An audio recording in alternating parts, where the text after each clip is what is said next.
What's poppin', Calisthenics fam? We are here at the park and I wanted to give you something very, very unique yet important for all beginners, and that is the top 5 exercises you should be doing if you want to start at beginner and then move forward and never plateau. Now obviously, if you're just starting out and you haven't trained at all, these are exercises that you want to do after you've already understood the basics. So that's pull-ups, dips, push-ups, different core work, and just built a foundation under yourself. But once you have that, these are the exercises I want you to understand. So without further ado, let's get this started.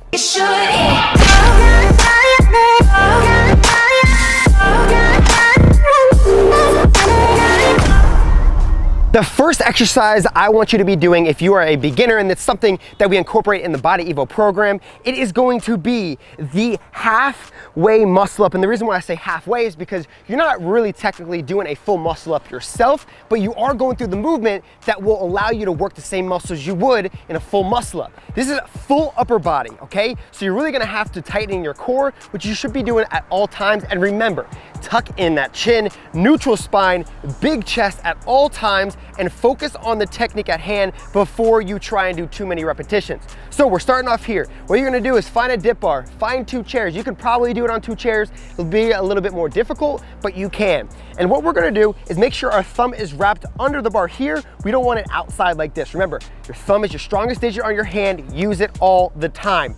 So we're gonna grab as so with our forearms just on this curved portion of the dip bar. And as you can see, if we're right here, we can kind of almost go into a tricep extension from this position, okay? So get in this position right here, and then we're gonna bring our feet down and slide a little bit until you're just at that curved portion with your hand. Make sure also that your fingers are not pointing down the dip bar, they're off to the side. So we're gonna be here, okay? And all you're gonna be doing is pull as much as you can on your own while your feet are on the ground, keeping that chin tucked and tightening, and then trying to dip yourself, okay? You're gonna come right back down here, keep everything tight, pull, and give yourself a little jump up if need be. Okay, we're gonna do one more so you can really see what we're doing here. Okay, so we're pushing with our legs a little bit at the same time. So pulling with our backs, keeping our chins tucked, and then going into a dip and transferring into that movement all the way up. This is going to work everywhere from your triceps, your transverse abdominis, your rectus abdominis, your obliques. It's also gonna be working your anterior delts, your biceps, everything of your upper body, because it is a full movement just as so. Now, next movement, number 2. We're gonna be working on something that you might look at and say, oh, well, this is pretty hard to do myself, but it's actually not at all. Now, the reason why I'm going to this movement, and this is gonna be lower body for this one, we're gonna take a bench right here. So find a bench or something that's kind of low, but not too low. The higher up it is, the easier it will be. But the reason why I go to this exercise is because you can really target your glutes and your quads in an effective and efficient manner, which means you don't have to worry too much about technique, but at the same time, you can grab on either side to help support you. So this is how we're gonna be doing it, okay? So when we're looking at our feet, okay, this is what most people will do. They'll look at their feet and say, okay, this is where I'm at. All right, I'm gonna come down and I'm gonna come back up, and I'm going to keep on looking at my feet. What this is gonna do is round your lower back and round up at your cervical spine, and that's obviously not what you want. You don't want that to be at any point of injury prone. So tuck in that chin, big chest, neutral spine, squeeze in those hips as we always talk about through any movement. Remember, squeeze in those hips, okay? Now, this is where it's gonna get a little tricky. So as you go down, what you need to focus on the whole time is making sure that your foot is not being rotated inward, okay? So I say that, it's a different word scientifically, but here, so you understand what I mean, it's basically when your knee's coming in and your foot's going to your medial side, which is your inside foot, okay? So you don't want it to rotate in at all. We're gonna be doing a single leg squat on to this chair, but make sure you're doing it correctly, okay? So you're gonna keep it open, okay? Keeping this straight. You can even bend it a little bit. And as you're coming down, use your hands to stabilize yourself, but also make sure that we're coming down on our midfoot. Now, if you watch very, very closely on my foot, I'm not coming down like this. This is going to put a lot of pressure on your knee. That's not what you want. You want to be flat-footed here and pushing your knee outward. This is called external rotation of your hip. Okay, so coming down, stabilizing, stabilizing, stabilizing. Use that bench here at the bottom and then push yourself up with as much as you can on your own. Try not to use the bench as much. Okay, so that's number 2. That's the second exercise. Just make sure you're keeping your chest up, and as you're coming down, you're focusing on keeping that knee out and then pushing straight up and just stabilizing the whole time. So number 3, the exercise that I absolutely love to do with a lot of beginners is going into a practice planche push-up, which we use a lot, again, in the Body Evo program. And we go about shoulder width apart, okay? You're just going into a regular push-up position. It's gonna be hard for you at first, okay? But again, this is only if you've been working your push-ups for a little bit of a while now and you're plateauing and you're trying to go to an intermediate level or advanced level, and it just takes time. It does. This is a beginner to intermediate level push-up. Okay, so we're gonna be going into a push-up position. Remember, tucking in those hips, don't let your back round at all. Make sure that our heads are not all the way down here. Make sure our heads are not looking straight up. Everything is completely straight. Retract and depress those scaps so you're completely straight from head to toe. I always talk about neutral spine.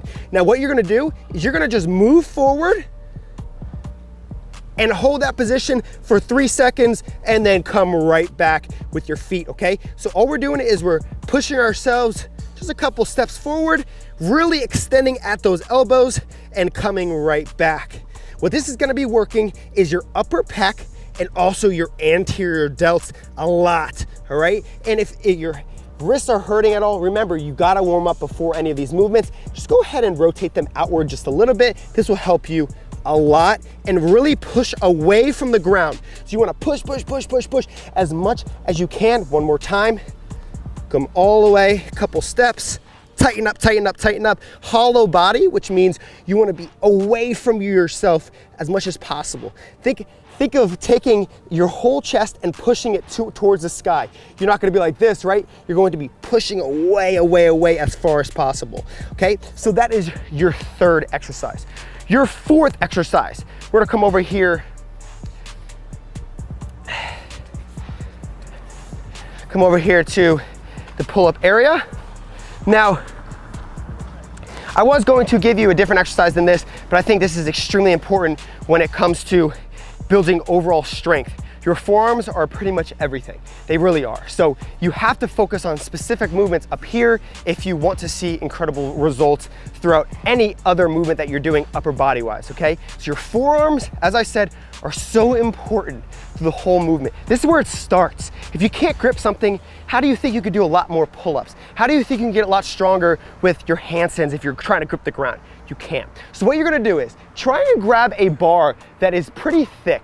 Any bar that you could think of, okay? And once you grab this bar, I want you to really think about squeezing, not only with that thumb under the bar, but also squeezing with that pinky at the same time. So when you're squeezing, you squeeze as hard as you can here. As you can see, squeezing, squeezing, squeezing. This will help you through the whole movement to really stabilize not only with your supinators, not only with your pronators, but your extenders and your flexors, okay? So this is what we're gonna do. Shoulder width apart, we're gonna be hanging, just so to make sure that you can hang. Whether you need to bring your knees up or not, that's up to you. But what you're gonna do is fully extend here, keeping that chin tucked, and you are just going to rotate back and forth, back and forth. Try and push yourself and pull yourself. So push, pull, push, pull. And if you do this for an extended period of time, for a couple of sets, remember, stabilizing in your core the whole time, I am telling you, without a doubt, you will see absolutely incredible results in your grip strength and you will feel it like crazy on your forearm. So one more time, we're gonna grip outside of shoulder width apart, fully extend at those elbows as much as possible, keep that chin tucked straight back, squeeze in that core. Remember, tuck in those hips at all times.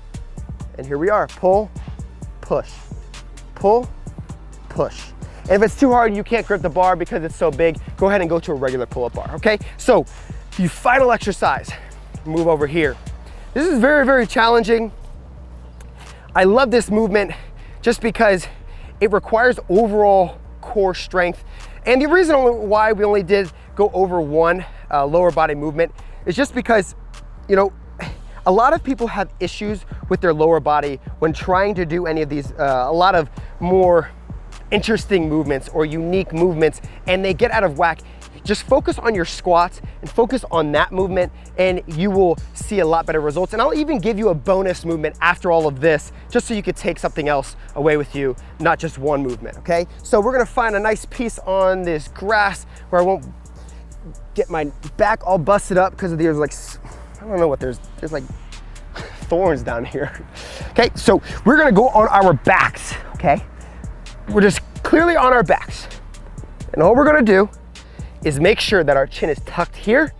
Our knees, they can be as far out as possible. Okay, remember, you're more of a beginner, so if they're tucked in a lot, that's completely fine. What we're working on here is overall core strength, which means we're gonna not only work on, stabilization. Now, we're not only gonna be focusing on our rectus abdominis, we're also gonna be focused on our external obliques, our transverse abdominis, and then also our rectus spinae and quadratus lumborum. And this are your back muscles. Your rectus spinae and your QL are more of your back muscles, and your rectus abdominis and your transverse and external obliques are all front. Remember that, okay? So what we're gonna do is tuck in, making sure that our lower back is always touching the ground. How do you do that? Rather than extending so much in your lower back, we're gonna push it into the ground as hard as possible and stabilize at that core, okay? From this position, we're gonna tuck in our chin, and we're gonna move all the way around as so, okay? I'm gonna hold the mic just so this is not making a bunch of noises, but keeping tucked, squeezing at every point, move all the way around. And once you get stronger, I want you to put your hands over your head and move around without trying to move too much of your torso. Then once you get strong enough, I want you to bring your legs out just a little bit more and then move around as so. And I guarantee you, if you do it correctly, you will see how much it just requires a lot of stabilization. It requires a lot of strength. Okay, so now that we have finished that exercise, I'm gonna give you one more bonus exercise. And this is going to require, again, a lot of stabilization, which is very important as a beginner. Remember, technique is everything. If you can't stabilize in your core, then you can't really stabilize in any other movement, and you're gonna do it wrong, then you will find an injury, okay? So here, what we're gonna be doing, just go on a single leg, very, very simple. If you've ever seen an RDL, Romanian deadlift, okay, you usually have a barbell here, and you're scraping your legs all the way down, keeping that back completely straight and feeling it in your hamstrings and coming right back up by squeezing your glutes in and extending, keeping everything straight, right? So here what we're gonna be focusing on is one leg, and we're gonna be coming down. Remember, just like over there on that chair, we're gonna focus on making sure that our foot is completely straight. We're not gonna externally rotate too much or internally rotate. Keep it on our midfoot. Do not cave in with your knee. Keep it out the whole time. And we're gonna be going down all the way to the left. It's called a multi-plane RDL, okay? And you're gonna come right back up. And you will feel how much you have to stabilize with your foot and with your core. The more you tighten your core, the more you stabilize around your calf area, the more it will burn, and you'll see incredible results, okay? So you're gonna go left here, making sure everything is tight. Do not round at your back here. It's all gonna be straight. So here, reaching, okay? So you're gonna be here, reaching, coming back. Don't put this foot on the ground at all. Try and stabilize as much as possible, and then come in, keeping that back straight the whole time, forcing that knee outward the whole time as well. So left, you could see it, like I'm struggling right now because it burns like crazy, coming down towards the middle, and then again, coming to the right. So this will be your bonus exercise for the 5 best bodyweight movements you could be doing as a beginner to level up and stop your plateau. So if you did enjoy all of this content, please go ahead and give me a thumbs up. I love providing all of my knowledge and experience that I have learned and gathered over the years for you. And if you want to combine all of these different things into a program or something that can guide you every step of the way, we do have our Body Evo program. Absolutely no problem if you can't get it, but if you can, I do suggest investing in yourself. It is very important. I did it when I was 14 years old, and I think it's incredible for everyone else. But that does not take away from the fact that I'm going to keep on providing incredible free content up to whatever you want. So make sure you comment down below. Also Snapchat me. I've gotten a lot of these ideas from people who have been snapping me every single day, and I do message back all the time. All day I'm messaging here and there, and I'm showing you my life and all of that. Also, subscribe to my second video channel. It's all about more lifestyle things and everything I'm doing outside of fitness. So definitely go check that out in the description. Hopefully you enjoyed this video. Again, give me a thumbs up, subscribe if you haven't already, and I'll see you next time.